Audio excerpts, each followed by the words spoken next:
il y a des périodes pendant lesquelles l'homme n'a pas le droit de divorcer. C'est interdit. Ces périodes-là sont deux. En période de menstru ou de lochi, les lochis ça prend les mêmes règles que les menstrues, ou en période de pureté pendant laquelle l'homme a eu des rapports intimes avec son épouse. Dans ces deux cas-là, il est interdit à l'homme de divorcer.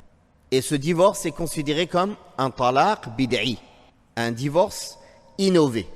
Il y a un troisième type de divorce innové qui est le fait de dire plusieurs fois le mot divorce en une assise.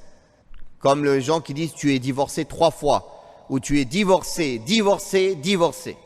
Ça c'est une bid'a, c'est une innovation en islam. C'est interdit d'utiliser cette formulation.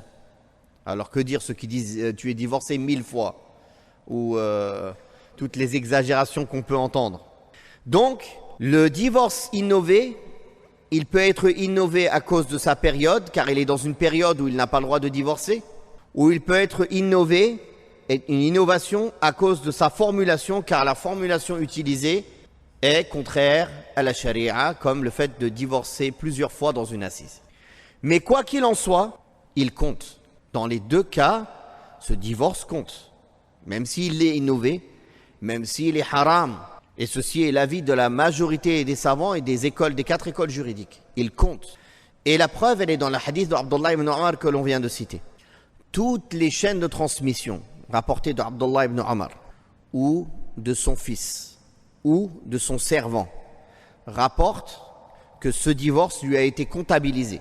Ce divorce lui a été comptabilisé.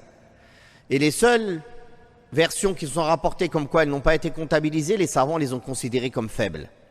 Il y a eu des dizaines et des dizaines de versions authentiques qui prouvent que ce divorce a été comptabilisé pour Abdullah ibn Omar. Donc, dans ce hadith, on peut apprendre aussi autre chose, c'est que l'homme qui divorce sa femme dans une période dans laquelle il n'a pas le droit de la divorcer, dans une période de menstru, il lui est obligatoire de revenir sur son divorce, de la garder qu'elle soit pure, puis qu'elle s'est menstrue, puis qu'elle s'appure, puis après s'il veut la divorcer, il ne la touche pas quand elle devient pure, c'est-à-dire il n'a pas de rapport intime avec elle. Puis il la divorce s'il veut, ou il la garde. Mais le divorce qui a été prononcé auparavant, il compte, même s'il doit la reprendre.